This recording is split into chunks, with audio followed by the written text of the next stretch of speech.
મહારાષ્ટ્રના વિસરવાડી police station તાલુકો નવાપુર જિલ્લા નંદુરબાર વિસ્તારમાં ફોર વ્હીલર ગાડીમાંથી રૂપિયા ભરેલ બેગની ઉઠાંતરી કરી નાસી જનાર બે ઇસમોને પકડી પાડતી પાંડેસરા પોલીસ કમિશનર સાહેબ શ્રી નાઓની આદેશથી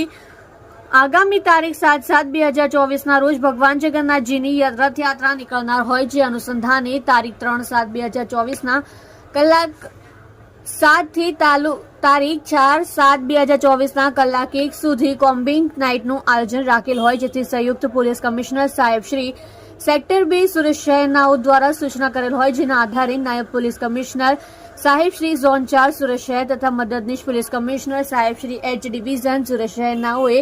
સૂચના અને માર્ગદર્શન હેઠળ પાંડેસરા પોલીસ સ્ટેશનના પોલીસ ઇન્સ્પેક્ટર સાહેબ શ્રી એચ.એમ. ગઢવી નાઓની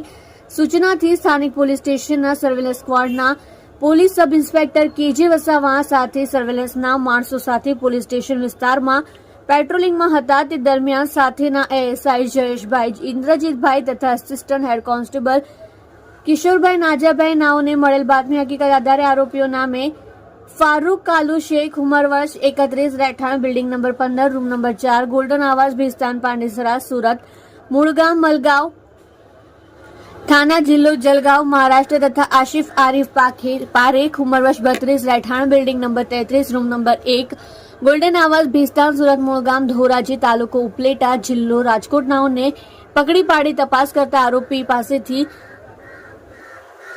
તારીખ 27/6/2024 રોજ મહારાષ્ટ્ર વિસરવાડી પોલીસ સ્ટેશન વિસ્તારમાં એક ફોર વ્હીલર ગાડીમાંથી રૂપિયા 2,99,000 ભરેલ બેગની ચોરી કરેલાની હકીકત જણાવતા હોય જે બાબતે તપાસ કરતા મહારાષ્ટ્ર વિસરવાડી પોલીસ સ્ટેશનમાં એ પાર્ટ ગુના નંબર 253-24 ઇપિકો કલમ 379-34 મુજબથી ગુનો તારીખ 28/6/2024 રોજ દાખલ થયેલ હોય જેથી ચોરીમાં ગયેલ રોકડા રૂપિયા 81,000 આરોપીઓ પાસેથી રિકવર કરી મજકૂર બંને આરોપીઓને અત્રે પોલીસ સ્ટેશન ખાતે લઈ આવી ઉપરોક્ત ગુના સંબંધે તેઓ વિરુદ્ધ કાયદેસરની કાર્યવાહી કરવામાં આવેલ છે।